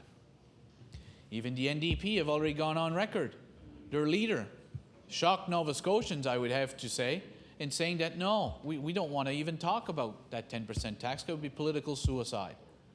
I think he regrets having made that statement. I would predict today, Mr. Speaker, that he may be reversing that policy quite quickly before too long. But then again, I could be mistaken on that. Only time will tell, Mr. Speaker. But very simply, when you are giving a tax cut at a time you're borrowing money, and that the government continues to say, we are going to spend today and leave it for someone else tomorrow to take care of. Now, Mr. Speaker, I ask which member here in this House can stand in their place and say, while they were growing up, their parents taught them that it was best to spend today and worry about it tomorrow, and that it wasn't important to pay your mortgage payment. It wasn't important to pay your car loan. It wasn't important to pay any outstanding debts that you have, and that we had parents who can stand and say that their parents told us, I look forward to leaving you with a legacy of debt when I pass on. That I've worked all my life and I look forward to leaving you and the rest of my children with money to be paid. None of our parents raised us on those principles, and we ask, why should we allow a government to be acting on those principles and to be saying we will spend today and someone will take care of it tomorrow? Mr. Speaker, I will use again the words of a wise fish merchant, an Acadian from Ilmadam, who in his retail store, had behind the cash register a simple sign. And this would apply to previous Tory governments in this province, where it said, I've trusted too many to my sorrow, so pay today, not tomorrow. Thank you, Mr. Speaker. The Honourable, the member for Sackville Beaverbank. Thank you, Mr. Speaker. I want to as well thank the member for Richmond for bringing forward the resolution. The hecklers opposite are asking what happened to Toronto. Well, frankly, the issues of the province of Nova Scotia today are much more important than what happened in Toronto last night. But I want to, first of all, quote from what may have been or may be the most quoted book in the last session of this government, and that is the Blue Book. It seems to me that that members opposite continually, at least early on in the session, raised this Blue Book and quoted from it. But recently they've stopped doing that, and I would submit to you, Mr. Speaker, that the reason is because they are now attempting to rewrite history, and they're somewhat embarrassed or shocked that as a government we've been able to meet the commitments to the people of Nova Scotia that we made in 1999. One passage that's continually tried to be either rewritten or ignored with history, and that is the section with respect to debt and deficit. And I want to read to you, Mr. Speaker, and to members of this House, and to all Nova Scotians exactly what it is that we said in the summer of 1999 to Nova Scotians in the Blue Book, a book that I would say we distributed widely and we used as our platform, and the people of this province elected us to represent them based on this book. And what we said was we would establish practical targets for reducing the provincial debt, which has increased by almost $3.6 billion during 6 years of Liberal government, Mr. Speaker. That's what we said, and that's what we will do. Now, we've seen, Mr. Speaker, a great deal of discussion and debate in this House about debt and deficit. And I would submit to you and to all members that the members opposite know, like I do, the difference between the two. And we know that there is a great deal of concern, Mr. Speaker, about the commitment that has been made by the leader of the Liberal Party, Danny Graham. And what I want to say to you, Mr. Speaker, is that Mr. Graham needs to come clean with Nova Scotians, and he needs to come clean with the people I represent. His plan is not only to raise taxes, Mr. Speaker, his plan is also to cut capital spending. The people that I represent, and I would submit the people of Sackville-Cobequid, also want to know, is part of that plan to cut the capital spending that will go to the Cobequid Health Centres. That centre is very important, Mr. Speaker, to the people of the community that's served. And we want to know, and I'm sure the member of Sackville-Cobequid wants to know, is that part of Danny Graham's plan? Mr. Speaker, the people of Kingswood want to know, is part of their plan to cut capital funding for schools because they're expecting and deserve a school to be built to serve their needs in the very near future. They know that school is going to happen under this government, Mr. Speaker, but they don't know whether it happened under the Danny Graham government, Mr. Speaker. So they want to know, they want Danny Graham to come clean with the people of Nova Scotia. They want to know where he stands on these types of projects.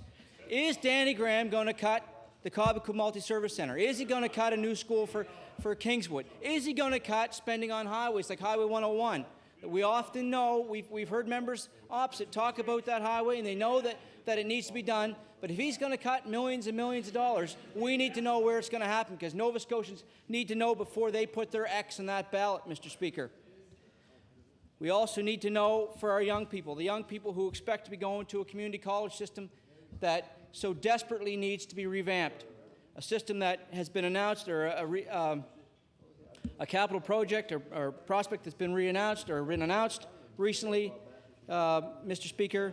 They want to know, those young people want to know whether or not Mr. Graham intends to cut that project, Mr. Speaker. And frankly, I think the prospects are very bleak if you look at his proposals.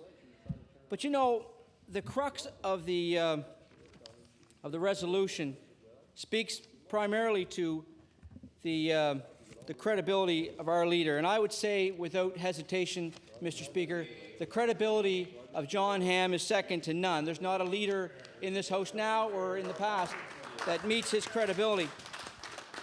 Mr. Speaker, you know, as I know, that John Hamm is a man of his word. He made a number of commitments. We spelled them out in the Blue Book, and we kept those commitments, Mr. Speaker. One of the commitments that we made to the people of Nova Scotia is we would provide them with badly needed tax relief. And I recall just weeks ago, members opposite saying that this party can't do that. This government cannot provide that tax relief. Well, in fact, we have. The budget that the Minister of Finance tabled here in the last couple of weeks shows a tax relief that the people of Nova Scotia badly need. And I would say to the people of Manitoba, I think that their government has been wise following Nova Scotia's lead to help grow the economy, Mr. Speaker. And I think that's the kind of leadership that the people of Manitoba need and deserve. Now, we know, like Nova Scotians know, that hard-working families need a break. They deserve a break. Mr. Speaker, we know that we're the only province left in this country that hasn't provided tax relief. We're the highest taxed province in this country, and we know that Nova Scotians, working families and working Nova Scotians, are the ones who are better trusted to spend their money, Mr. Speaker, and that's why we proposed what we proposed. But what we don't know and what we continue to worry about is what's being proposed opposite. It's like a blank check. The people of Hammonds Plains, of Kingswood, they don't understand, they don't know, is Mr. Graham going to take away their school? The people of Middle Sackville, of Upper Sackville, of Bedford, of Lower Sackville, of Fall River, those people that are served so well by the Cobequid Multi-Service Centre that have waited so long, Mr. Speaker, and I'll tell you, they've waited a long time. I want to point out to you, Mr. Speaker, that particular facility was announced under the previous government. They came out to our community in advance of an election under great fanfare and announced a new health centre. And what they did, Mr. Speaker, is they announced that centre, unlike what we did, they announced that centre without 1 red cent of budgeted money, not a penny. The member from Sackville-Cobequid pointed that out at the press conference. He pointed out 4 years ago, 5 years ago, that centre was being announced without 1 red cent of budgeted money. And I say shame on them. Mr. Speaker, the difference between them and us is we have a site, we have had community consultation, we have budgeted money and a plan to go forward. What they're saying is they're going to take all of that away and go right back to where the community started over 5 years ago, Mr. Speaker, and that's not good enough for the people I represent, and that's not good enough for the people the member from Sackville-Cobequid represent, and that shouldn't be good enough for you too, member for Richmond. Now, Mr. Speaker, I can tell you that the people of Nova Scotia, when I go around to knock on their door, they're going to be asking me that, and I expect they're going to ask whoever's knocking on the door with a Liberal button on their lapel, Mr. Speaker, and I want to know what the answer is going to be from that member, because I'll tell you right now, it's good to talk about the Cobequid Multi-Service Centre, but it's better to do something about it, and this government did something about it, and they talked about it. Now, I might get a little bit excited and worked up over that, but it's something that's very important, I would say, to our community, and I know the member for Sackville-Cobequid, in his day, it's gone now, has gotten pretty worked up and excited over the Cobequid Multi-Service Centre over the last number of years. And frankly, you know, sometimes he can be described as one of the most cynical people, but I would suspect that I think even he would agree that the Cobequid Multi-Service Centre will be built under this government, but is very, very much in question if the Liberal Party became government of this province. Order, I think even he would agree Order, with that, please. Mr. Speaker. Order, please. The member for Sackville-Cobequid on a point of order. We'll call the point of order, Mr. Speaker. And, Mr. Speaker, in my point of order, I want to say to my good friend from Sackville-Beaverbank that I certainly do agree with the comments about the importance of the Cobequid Multi-Service Centre and seeing that go ahead and going ahead as quickly as possible. And I too have concerns that an election after an election, that whatever government came in, if it happened to be one from either the blue or the red team, that there could be delays. My concern is, Mr. Speaker, is that as in the red team before, they made an announcement before the election. This time we had another announcement made by this Premier. We're already over a year behind where we should have been because of funding cuts that were made, and I would desperately love to see tenders being called before any writ is issued. And that way, Mr. Speaker, people could feel confident that it's actually going ahead in a speedy, efficient manner. Order, please. Order, please. Order, please. That is not a point of order. The member for Sackville-Beaverbank. Well, Mr. Speaker, you're right. It isn't a point of order. It is an interesting point, but, you know, I would say this, though.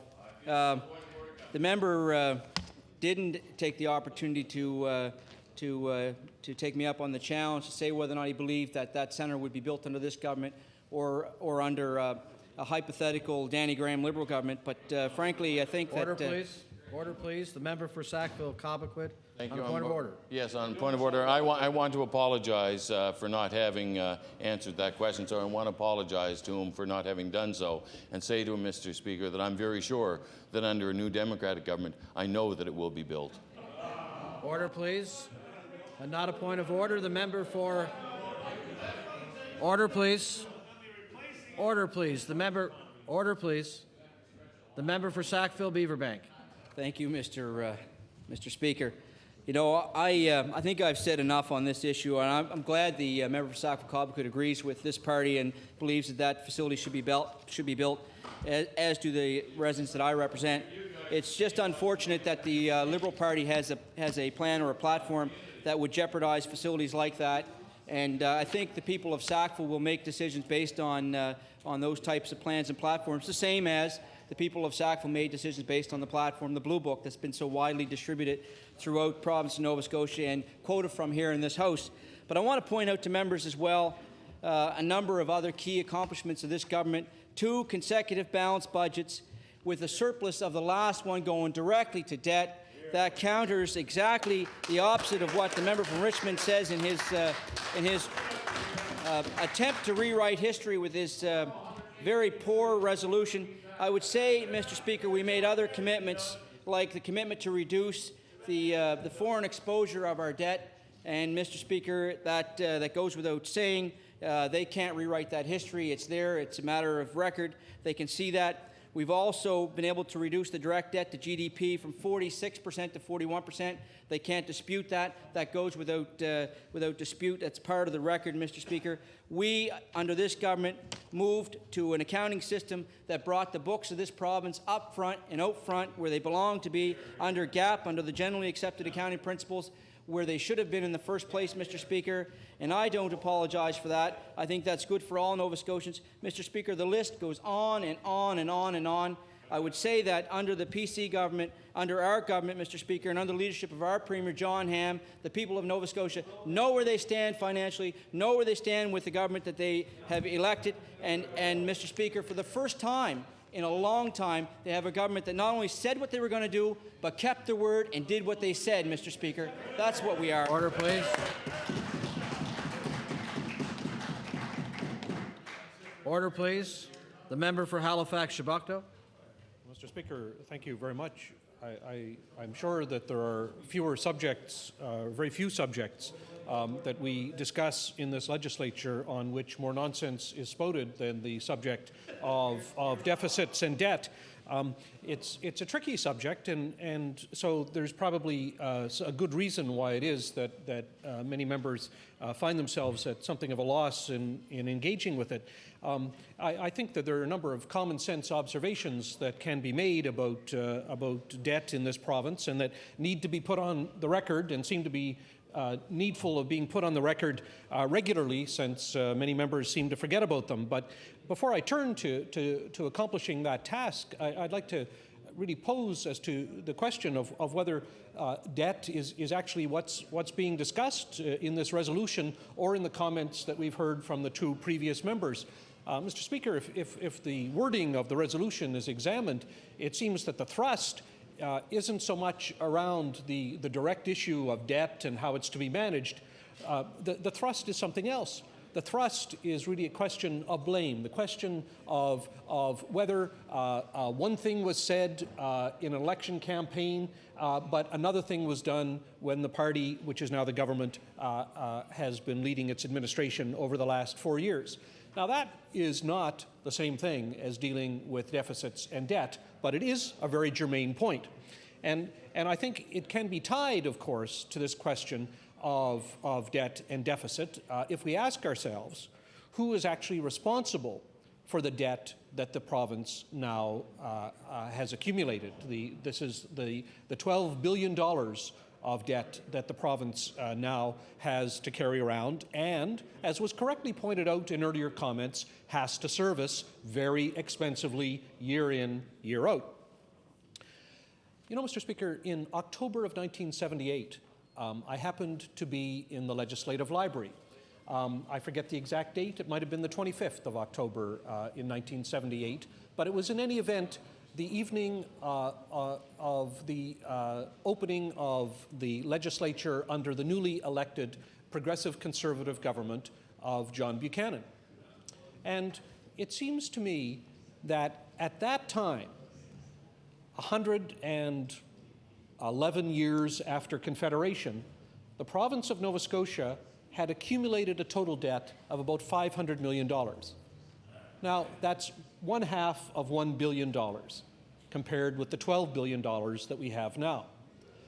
By the time 1973 had come around, and 1993, I apologize if I said the wrong year. By the time 1993 came around and the people of Nova Scotia chose to leave behind that Progressive Conservative government, the total debt of the province of Nova Scotia had grown to about $7 billion, maybe $8 billion. Now, I forget the exact numbers, but the point is that year in, year out, during Tory administrations from 1978 through 1993, there were huge deficits that accumulated to the point where this province had total debt of about $7 billion. That's an enormous accretion of debt from the point we started in 1978. Following that, the Liberal government did its bit between 1993 and 1999 to add to that debt. They added another $2 or $3 billion, but they weren't around quite as long, and they, as the previous Tory government, but in terms of the average annual amounts that they added to the debt, they were up there on a par with the Tories. There is no distinction between those two parties when it comes to their annual adding to the debt of the province of Nova Scotia. We can look back, as many of us do, to the times of John Buchanan, and we say, John, we remember you, and we are forever in your debt. Well, it's equally true for the Liberal administration. We are forever in their debt. Well, that's the hard fact. The hard fact is that as between this question of saying, on the one hand, as both of these parties have said, that they don't want to run up debt, that they don't believe in deficits, that they think it's wrong, that they think it's poor fiscal management, neither of them in their time in office has done what they said they were going to do. Recall, Mr. Speaker, that those were the closing words of the previous speaker. We said we were going to do something, and we accomplished it. It's clear that this is the theme that his government is going to take to the voters of Nova Scotia sometime later this year. They're going to claim that they promised it and they accomplished it. But you know what? That isn't really the case when it comes to debt. When it comes to debt, as was correctly pointed out, in fact, by the first speaker, the sponsor of the resolution, in fact, the debt of the province has been growing. And furthermore, the debt of the province under this government will continue to grow.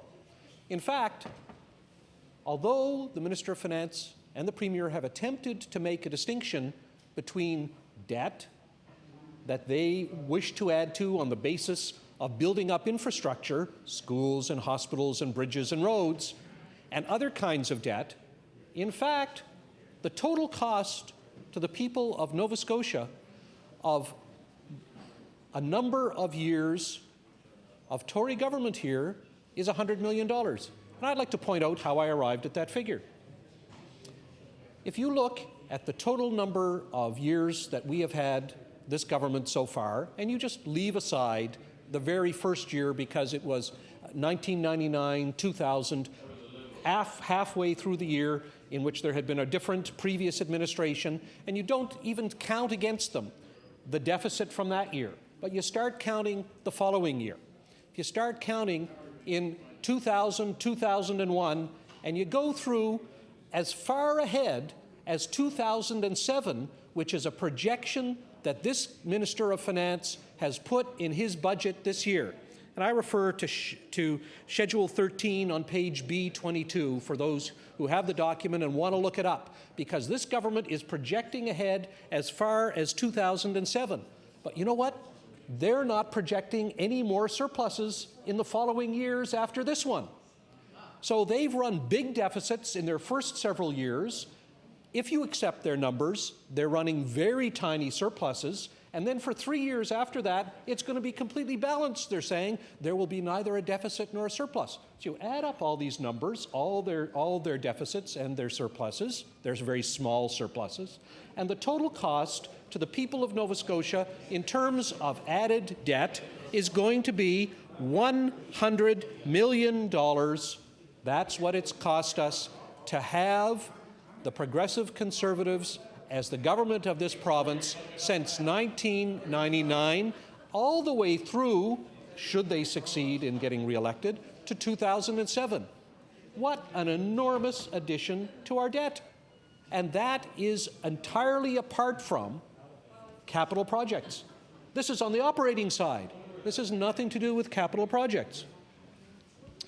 Well, I suggested that there are some common sense things that do need to be said about the debt. One thing is that, of course, the question of who's responsible for the debt is indeed the basic issue.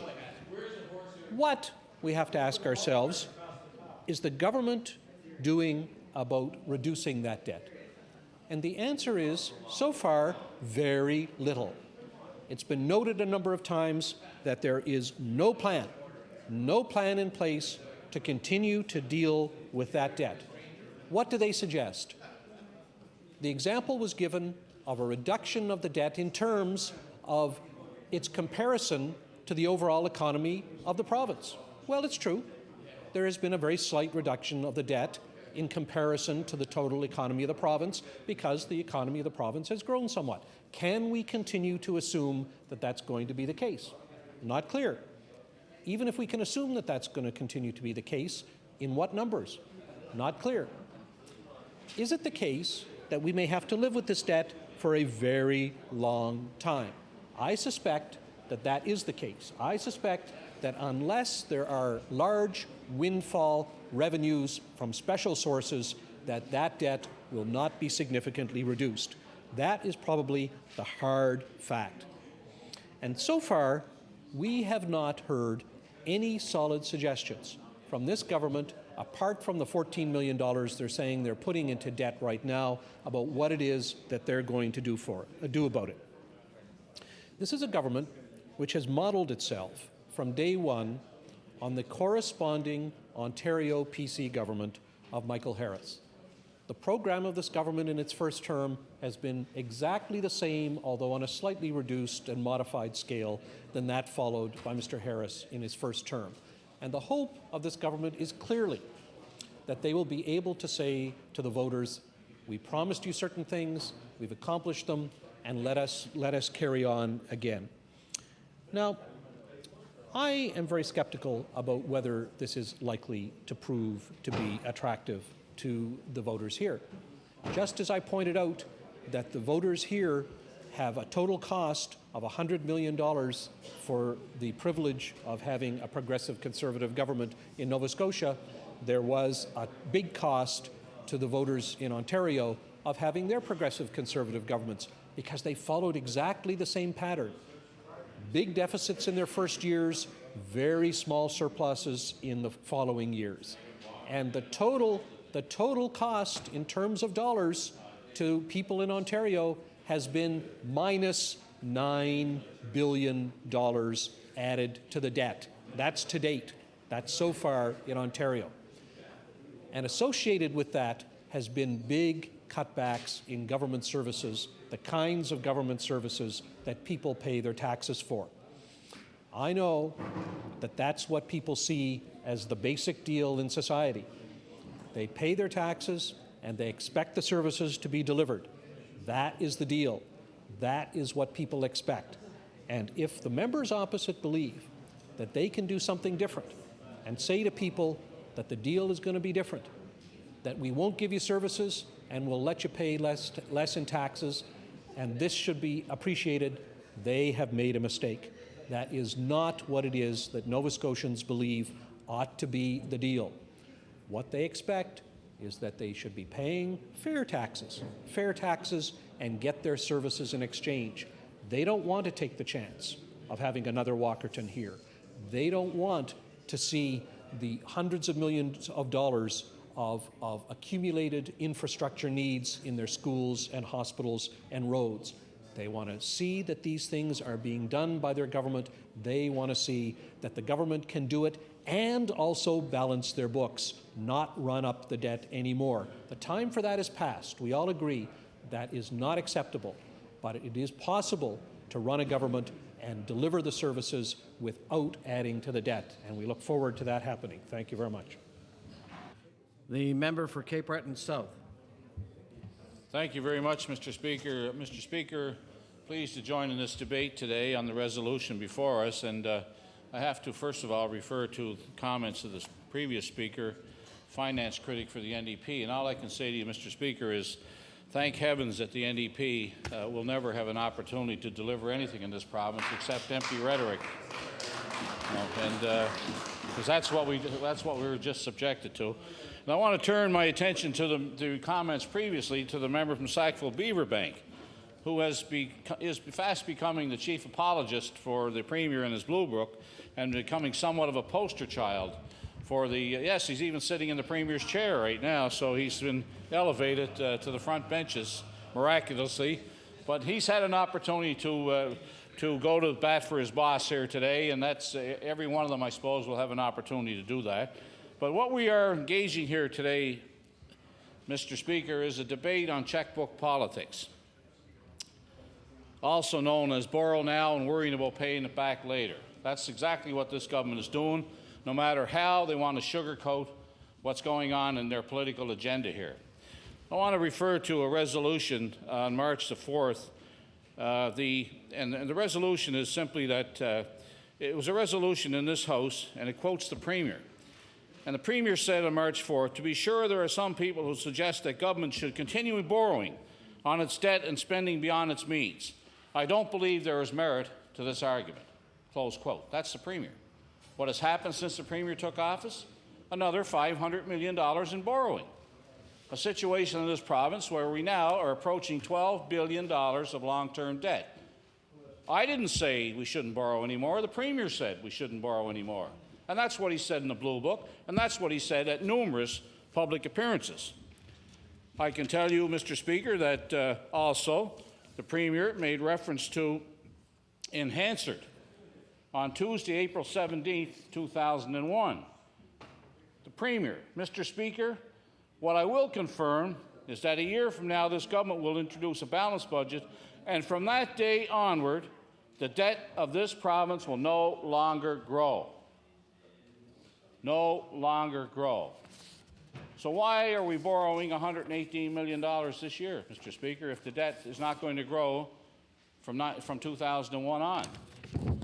I mean, Mr. Speaker, there's no other conclusion you can come to is that the Premier is adopting a policy by day attitude towards the running of this government and has no intentions of living up to his promises. These are his words. The debt will no longer grow. But, Mr. Speaker, it is growing. And Nova Scotians aren't going to be fooled by those empty statements. Now, here's the Finance Minister's statement in Hansard under debt reduction commitment. Mr. Speaker, I want to point out that it did take 40 years to accumulate the debt that we had.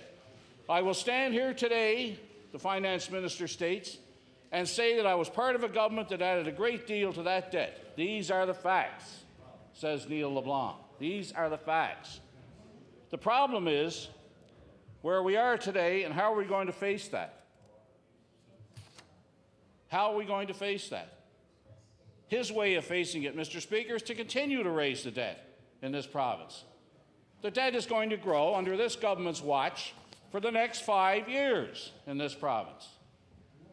That's the schedule that the Department of Finance has placed on the increased debt obligations of this province.